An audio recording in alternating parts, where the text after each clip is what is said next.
하나님 말씀 에스겔 34장입니다. 구약성경 1204면 에스겔 34장 1절에서 6절 말씀입니다. 에스겔 34장 1절에서 6절 말씀을 조금 길지만 저와 여러분이 함께 한 목소리로 고백드리겠습니다. 에스겔 34장 1절에서 6절입니다. 함께요.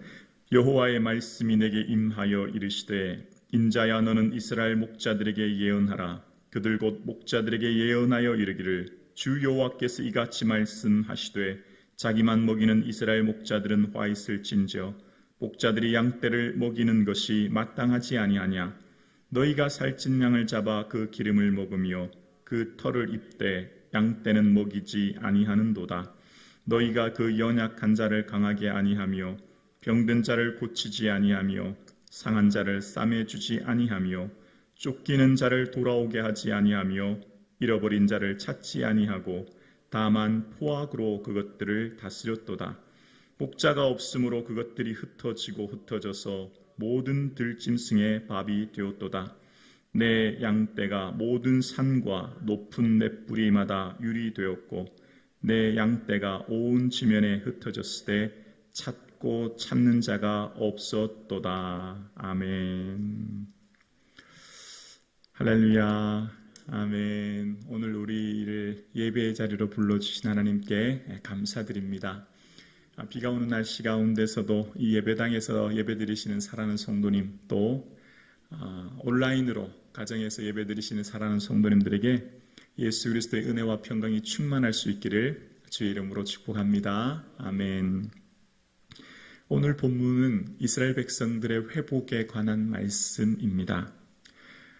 회복하면 당장 삶의 모든 것들이 변화되고 문제거리가 해결되는 것, 이제 우리는 그런 생각이 먼저 들잖아요. 그런데 이제 하나님께서 회복하실 말씀을 하실 때 이스라엘 백성들이 왜 이런 일이 있었는지, 그 일이, 그러니까 지금 이스라엘 백성들이 어려움과 고통, 바벨론 포로의 삶을 살게 된 경위, 또 누구 때문이며 또 그들이 무엇을 잘못했는지를 밝혀내십니다. 왜 그럴까요? 회복하실 때 먼저 그들이 무엇을 잘못하셨는지를 왜 밝힐까요? 상처 주려고? 고통스럽게 하려고? 아니죠. 다시는 그러면 안 되기 때문에.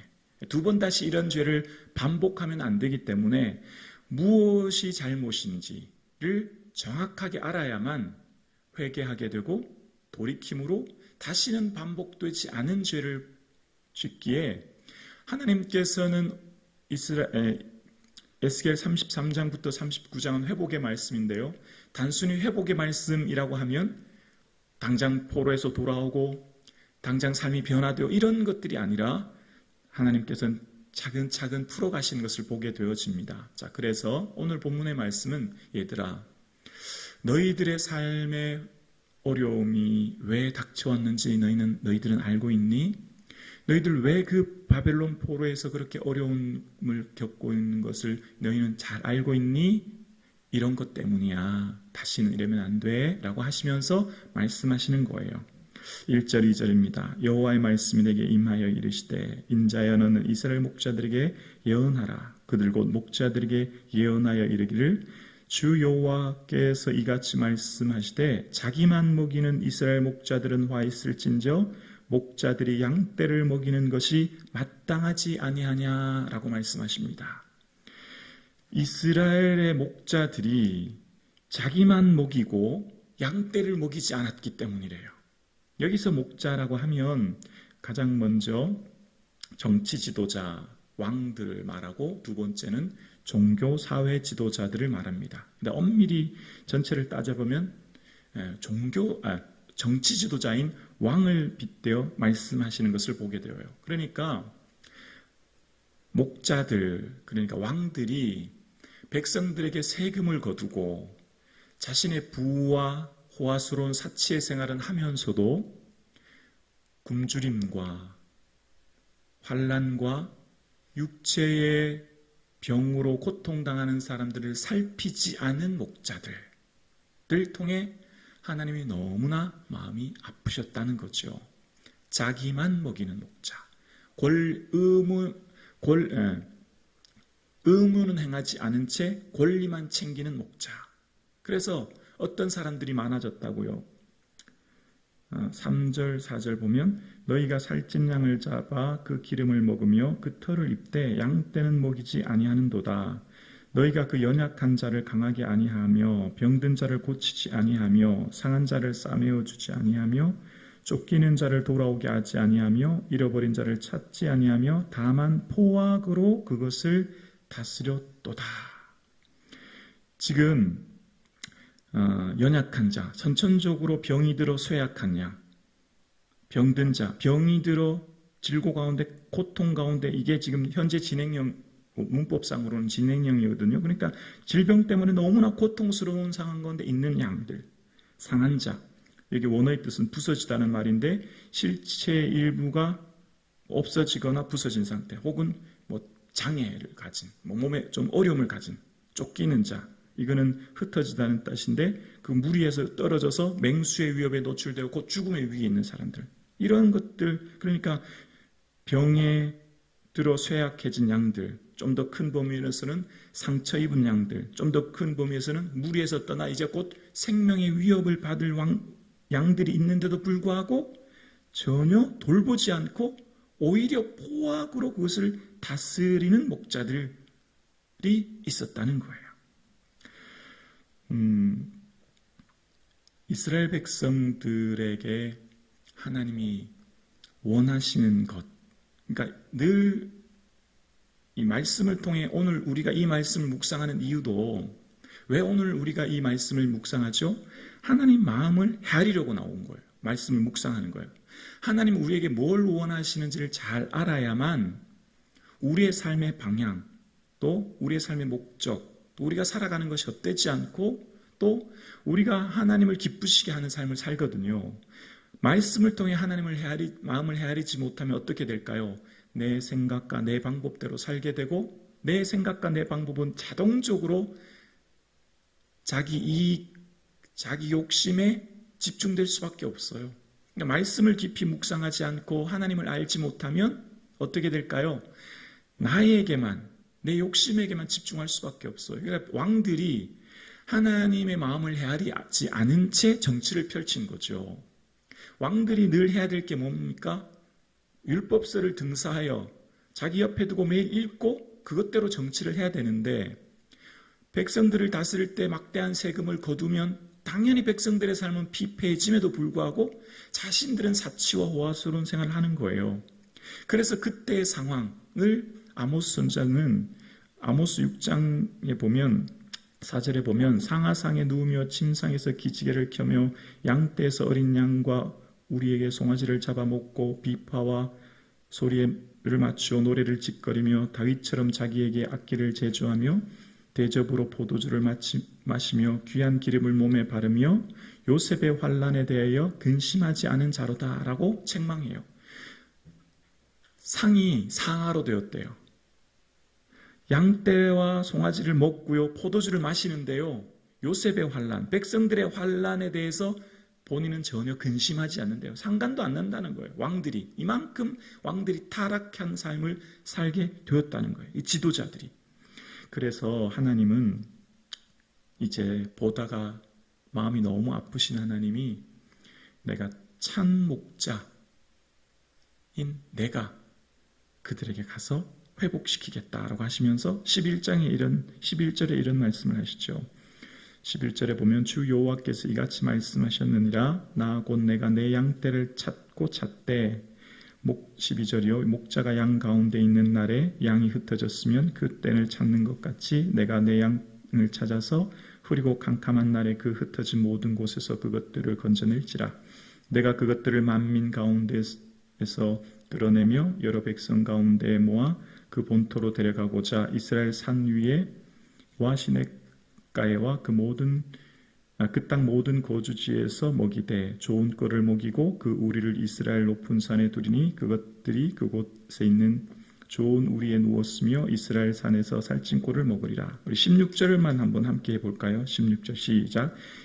그 잃어버린 자를 내가 찾으며 쫓기는 자를 내가 돌아오게 하며 상한 자를 내가 싸매 주며 병든 자를 내가 강하게 하려니와 살찐 자와 강한 자는 내가 없애고 정의대로 그것들을 먹이리라. 자, 아주 여기 중요한 구절이 나와요. 이제 비로소 왜 이런 일이 있었는지는 왕들의 불공정한 때문이라면서 16절 후반절에 보면 살찐 자와 강한 자는 내가 없애고 정의대로 그것을 먹이신대요. 정의대로. 자, 여기서 이제 하나님의 마음을 발견할 수 있는데요. 이스라엘 백성들이 왜 나라가 이렇게 되었나? 정의가 행하지 않았기 때문이라는 거예요. 정의가 올바로 행하여지지 않았기 때문. 자, 이 말씀을 이해하려면 하나님이 아브람을 택하셨고 아브람을 택하실 때 하신 아주 중요한 말씀을 잘 기억해야 되는데요. 창세기 18장 우리 19절 말씀 보면 내가 그는 아브람이거든요. 그 아브람에게 자식과 건속에게 명하여 그 후손들을 말하는 거죠. 우리를 말하는 거예요. 이스라엘 백성들을 말하는 거예요. 여호와의 도를 지켜 여호와의 말씀을 지켜 의와 공도를 행하게 하려고 그들을 택하였나니라고 이야기합니다. 의와 공도를 행하려고 하나님이 그들을 택했다. 정의를 행하는 백성들, 공의를 행하는 백성들을 만들기 위해 하나님께서 이스라엘 백성들을 택했다라고 말씀하셨습니다. 그리고 하나님께서는 이스라엘 백성들이 가나안 땅에 들어가기 전에 모세를 통해서 하나님께서는 신명기 말씀을 주시면서 얘들아 너희들 이제 가나안 땅에 들어가게 될 거야. 그 가나안 땅에 들어가면 너희들 꼭 기억해야 된다. 너희는 이렇게 살아야 돼 라고 하면서 신명기 16장 18절 19절에 이렇게 말씀하십니다. 내 하나님 여호와께서 내게 주시는 각 성에서 내 지파를 따라 재판장들과 지도자들을 둘 것이요 그들은 공의로 재판을 할 것이니라. 너는 재판을 굽게 하지 말며 사람을 외모로 보지 말며 또 뇌물을 받지 말라. 뇌물은 지혜자의 눈을 어둡게 하고 의인의 말을 굽게 하느니라. 자, 19절 다시 보면 너는 재판을 굽게 하지 말며. 재판이 굽게 하지 말라는 말은 뭐죠? 가난한 사람이든지 부자든지 권력이 있는 사람이든지 권력이 없는 사람이든지 재판을 공정하게 하라라는 말이죠. 하나님의 마음은, 사람의 마음은 성공했다고 하는 사람들은 흔히 영향력 있는 왕, 지도자, 권세 있는 사람을 따라요. 그 사람이 성공했다고 말하고 사람들은 그 사람을 존경하고 그 사람을 지지하는 세상이 오늘 이 시대예요. 하나님의 마음은 세상적으로 말하는 성공한 사람, 왕, 권력 있는 사람, 지도자들, 그들을 향해 성공했다고 지지하고 그들을 사랑하고 병든 사람, 약한 사람, 없는 사람을 무시한 그런 하나님이 아니에요. 오히려 하나님은 병들고 환난당하고 근심 가운데 있는 이들을 더 긍휼한 눈빛으로 바라보시는 분이 주님이시죠. 그러니까 가나안 땅에 들어갔을 때 이스라엘 백성들은 이방 나라들은 소위 말하는 권력 있고 가지고 힘 있는 사람들을 존경하고 존중한 세상이지만 너희는 그렇게 하면 안 돼. 너희들이 사는 세상은 오히려 가난하고 헐벗고 못 먹는 사람 더 잘 돌봐야 돼. 그래서 재판은 늘 공정해야 돼. 라고 분명하게 몇 번이고 강조하셨습니다. 공의를 행하도록 그들을 택했고 그래 공의로운 세상을 살라고 하셨는데 안타깝지만 뇌물을 위하여 재판하며 제사장들은 삭스를 위하여 교훈하며 선지자들은 돈을 위하여 점치는 세상, 그것이 왕들이 다스리는 시대가 된 거예요. 뇌물을 받고 재판하는 시대. 그래서 아모스 5장 12절에 보면 아모스 5장 12절에 너희의 허물이 많고 죄악이 무거움을 내가 아노라. 너희는 의인을 학대하며 뇌물을 받고 성문에서 가난한 자를 억울하게 하는도다. 여기 성문이라고 하는 것은요, 이때 당시 성문에서 재판을 했거든요. 중요한 재판은 성문에서 재판이 이루어졌고, 그러니까 뇌물을 받고 성문에서 재판할 때 가난한 자가 어떻게 됐다고요? 억울하게 되었다는 거예요. 하나님은 가난한 자의 눈물을 마음 아파하십니다. 하나님의 마음을 잘 기억하셔야 돼요. 하나님의 마음은 어디 있느냐? 가난한 자, 억울한 자, 고통당하는 자가 눈물을 흘리는 것을 견디지 못하시는 분이 하나님이세요. 다시 한번요. 하나님은 가난한 자가 억울하고 고통 가운데 눈물 흘리고 하소연하는 그 울부짖음, 그것을 들으시는 분이에요. 아멘이십니까? 세상은 가난한 자를 주목하지 않아요. 세상은 힘 있는 자만 주목하죠. 세상은 병든 자를 주목하지 않아요. 세상은 늙고 병들고 가난한 사람 쳐다보지도 않아요. 그러나 하나님은 가난하고 억울하고 병들고 고통받는 자들이 가슴 속으로 눈물 흘리고 애통해하는 것을 하나님은 견딜 수 없어 하는 분이 하나님이신 거예요. 그래서 그 하나님께서는 하나님의 마음을 알지 못하고 뇌물을 받고 재판하고 힘 있는 사람을 두둔하고 세금을 거두어 자기 배만 부르는 그들이 공의를 행하지 않은 그들로 통하여 마음이 너무 아프셨던 거죠. 그래서 왜 다윗이 하나님 마음에 합했고 왜 다윗이 의로운 왕이었을까요? 그것은 사무엘하 8장 15절 말씀처럼 다윗이 온 이스라엘을 다스려 다윗이 모든 백성에게 정의와 공의를 행할세. 다윗은 그렇게 하지 않았다는 거예요. 힘 있는 사람 편들어주고 뇌물을 받고 재판하고 사람을 억울하게 만들지 않은 공의와 정의를 행하는 왕이 다윗이었다는 거예요. 그래서 열왕기에 등장하는 두 부류의 왕들 있죠. 다윗을 따르는 다윗의 길을 걸으며 하는 사람들은 다 선한 왕이에요. 나중에 말씀 보세요. 다윗을 길을 걸으며 라고 하는 왕들은요 다 선한 왕이에요. 반대로 여로보암의 길을 걸으며 하는 사람 다 악한 왕이에요. 여로보암은요 우상을 섬기면서 가난한 자를 고통스럽게 하는 여로보암의 길을 갔던 사람을 말하는 거거든요. 여러분, 예수님도 이 땅에 오셨을 때 갈릴리에서 가난한 사람 돌보셨고 소경거지 바디메오 38년 동안 누워있던 베데스다의 병인 수로보르기의 이방 여인 아무도 살펴보지 않고 아무도 돌보지 않는 사람 예수님 찾아가신 것입니다. 공생의 많은 시간 대부분 어디에서 시간 보내세요? 가난한 자들, 병든 자들, 가슴 아파하는 자들과 함께 보내시잖아요. 하나님 마음 어디 있다고요? 사회에 소외되고 고통받는 이들에게 하나님 마음이 거기 있는 거예요. 자, 그럼 여기서 결론이 나오죠.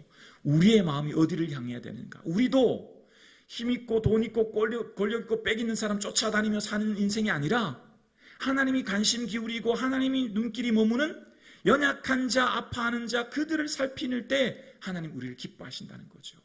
사랑하는 성도님, 성북중앙교회가 이런 교회 될 수 있기를 주의 이름으로 축원합니다. 이런 교회가 주님 기뻐하는 교회인 줄로 믿습니다. 세상이 가는 길이 아니라 다윗이 가는 길, 하나님이 공의를 행하여 환난당하고 빚지고 원통하고 약하고 억울한 이들에게 우리의 마음이 머무므로 그들을 품고 기도할 수 있는 저와 여러분 되실 수 있기를 주의 이름으로 축원합니다. 기도드리겠습니다.